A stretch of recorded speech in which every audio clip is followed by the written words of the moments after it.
Today, Fortnite has announced a ton of news on Fortnite Chapter 2 Season 5 FNCS, the Trios format, and we are going to be breaking down everything that you need to know for this tournament that's going to be coming very, very soon in the future. So, let's jump right into this. So if we actually come on over to Fortnite's competitive Twitter, as we can see here, they have just posted 33 minutes ago a blog that basically fully breaks down this tournament, and I am going to be helping you guys to understand this very, very easily. So if we actually go to this link, read all about it here, you can actually come over here, and there is a sick logo for this season. I will admit, this is super cool, but that's not why we're here. We are here for the FNCS. So it starts off basically just by announcing that yes, it is going to be a Trios format for all of 2021. So for those of you guys that don't know, every single FNCS in 2021 is going to be a standardized format of Trios, but there are going to be some tournaments like in between here and there that are solos and duos, but those are going to be aside from FNCS.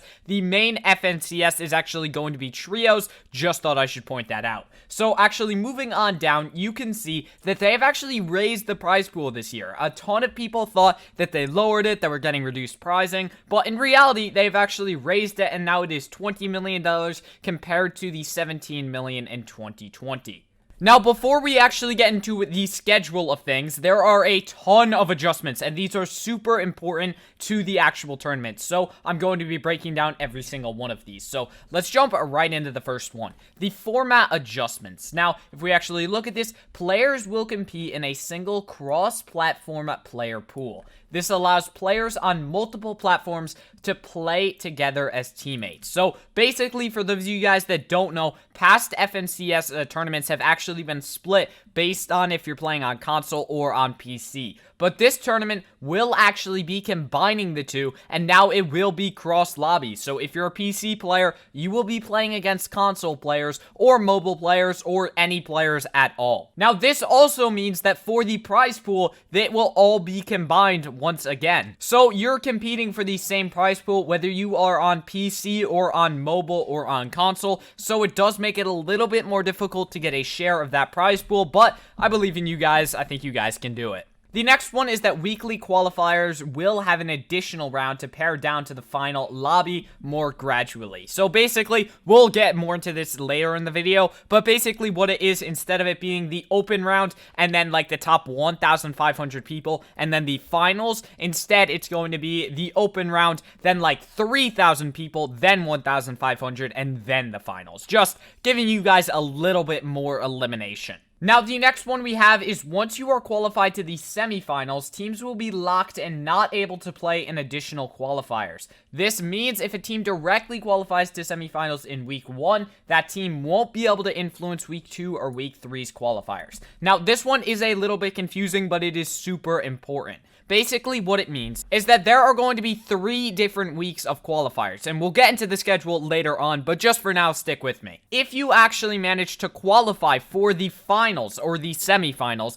in the case of how this format is actually working, trust me, it'll make more sense later on, but just know that if you actually do make it to the semifinals in one of these weeks, you cannot play in any of the other 2 weeks. I know it sounds confusing now, like I've said, we'll get more into it later, but for now, we're going to move on. Next up, we have semifinals and finals will be played out on separate weekends to better manage both player fatigue and tournament operations. So basically, what this means is that once we get to those final matches, like we're not in the qualifier weeks anymore, we are in the legitimate FNCS finals. This means that the semifinals and the literal FNCS finals are actually going to be on different weeks, just so that players can have more preparation and just more time overall. The next one that we have is huge. All prizes have been shifted to the finals. Now, basically, what I'm inferring from this is that there are going to be no prizes in the qualifier games. What this means is that all of the prize pool is only going to be for the top 1%. So, if you're looking for a tournament where you can just get some free money just by placing like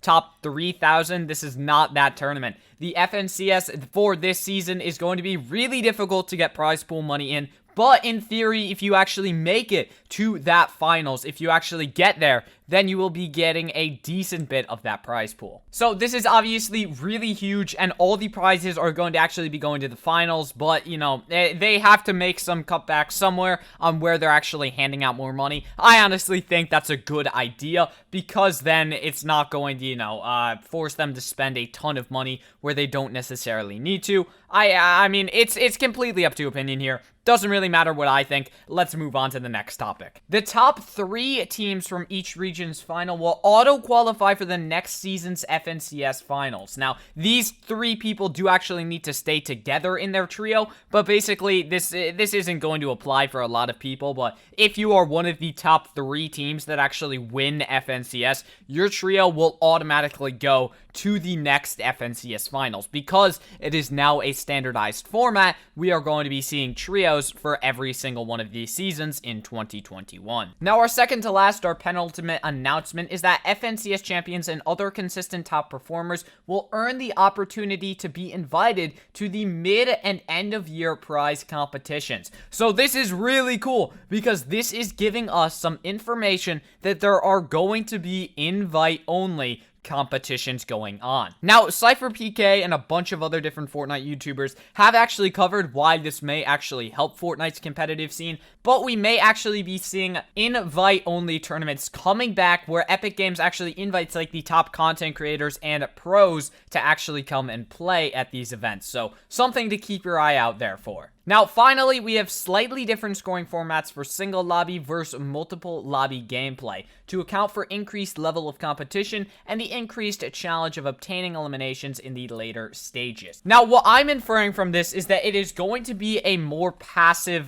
play style in this tournament. So basically what I'm trying to say here is that placement points are going to be much greater. Now, this is due to the fact that when it says single lobby versus multiple lobby, basically what this means is that now, since it is cross-platform, in theory, there's going to be a larger skill gap in between the top PC players and, let's say, the top mobile players. It's just how it's going to work. You can only be so good at mobile. Now, I know there's a ton of cracked mobile players out there, but it is much more difficult to play on mobile. So for this, they're going to be giving out more placement points, which, you know, for my playstyle, I just sit in bushes and I just wait. So honestly, not bad for me, but just thought I'd mention that. Now we are getting into the actual schedule of things. So for the FNCS Chapter 2 Season 5 schedule, we are going to be getting 3 qualifier weeks. And these are going to be happening across 4 rounds in each of these weeks, but we'll break that down further in a second. For now, we just need to know our dates. So, Qualifier 1 is going to be February 4th to the 7th.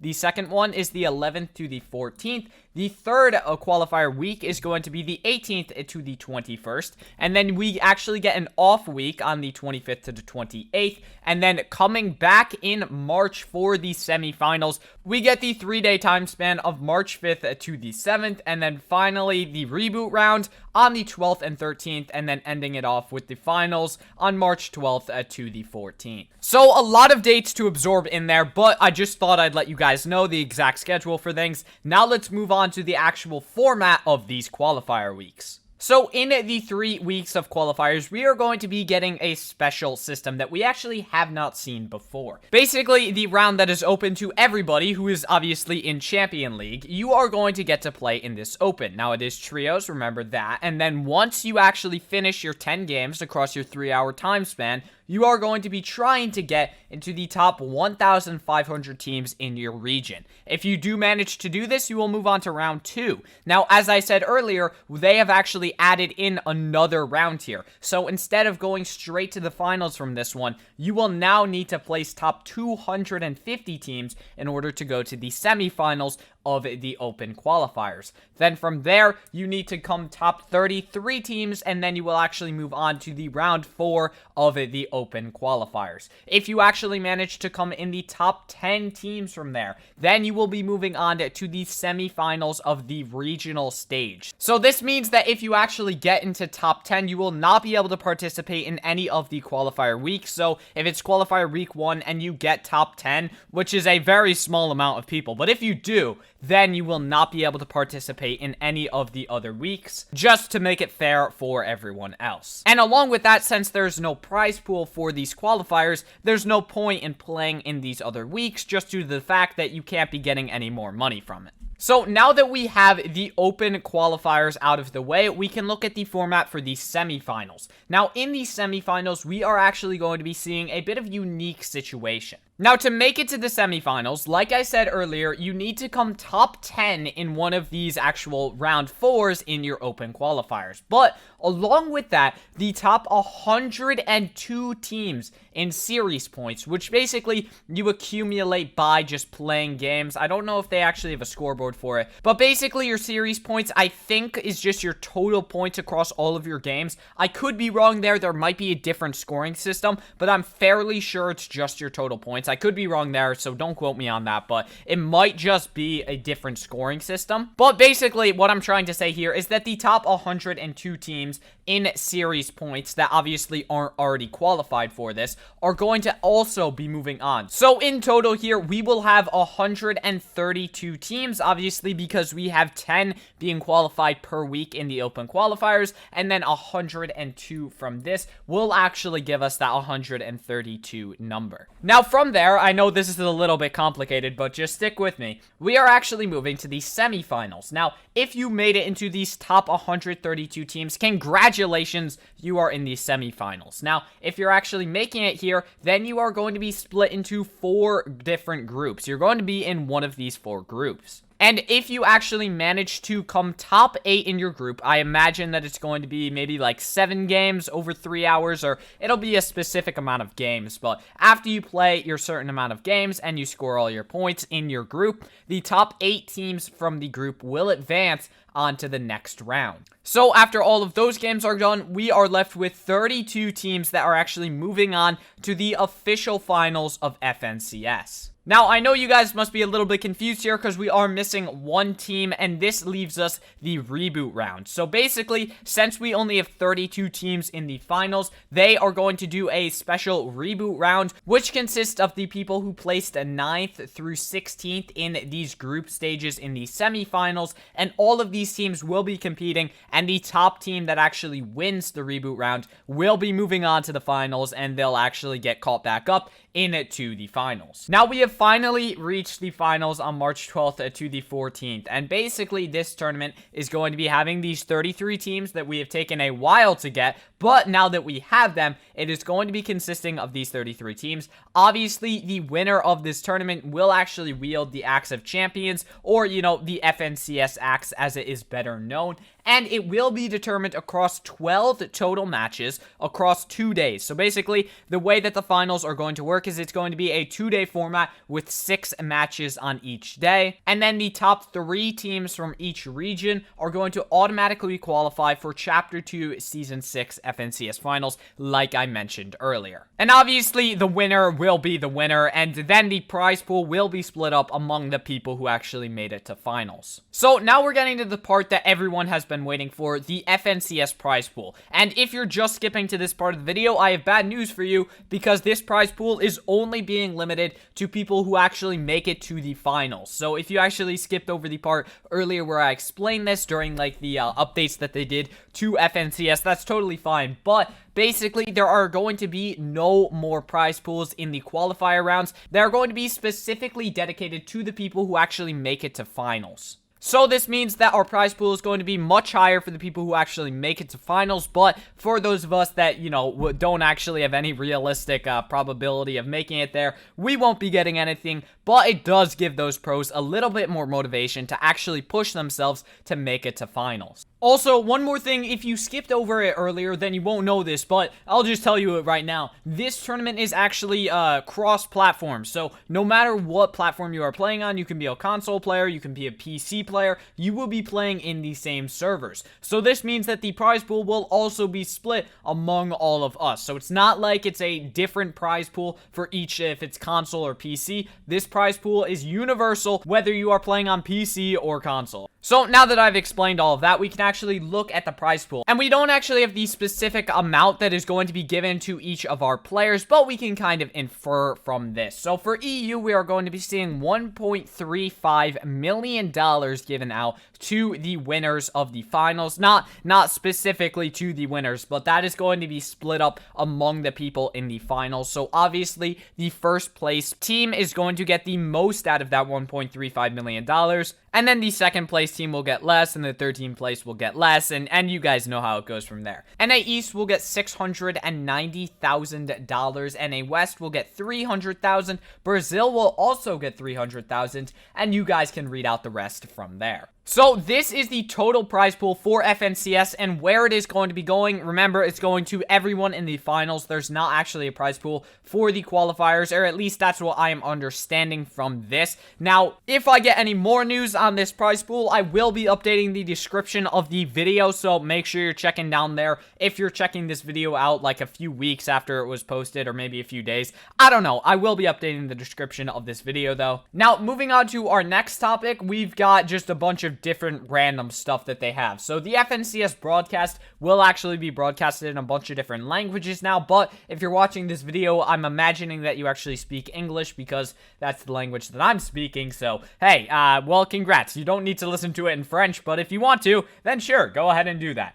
Now, along with that, we have a bunch of different competitive gameplay changes. These are pretty standard one that I think all of us already know, but if not, they added the lever action shotgun, vaulted riftfish, vaulted shockwave grenades, removed the IO guards, thank goodness, and sand tunneling will be on as long as there's no bugs with it currently, and then bars are actually getting increased for competitive. I did make a video on that, but, you know, that's just something you guys should know. And then finally, there are going to be a bunch of different tournaments like solo Saturdays that will actually be conflicting with the FNCS tournament, but these are designed for the people who already qualified for the finals, just so that they have something to do and something to actually work for to get some extra money while playing Fortnite. Now, finally, the console exclusive competitions. These are going to obviously be exclusive for consoles, and we'll be learning more about them as we actually progress through Chapter 2, Season 5. So this is everything that you need to know about Fortnite Chapter 2, Season 5 FNCS. If you found this helpful, please consider leaving a like on it and subscribing to the channel, as that would help me out a ton. I try and get news out like this to you guys as quickly as possible every time it gets released, so consider subscribing with notifications on, just so that you know about every single upcoming tournament, and you know, it always helps me out. So thank you for watching the video. I hope you have an amazing day, and I will see you in the next one.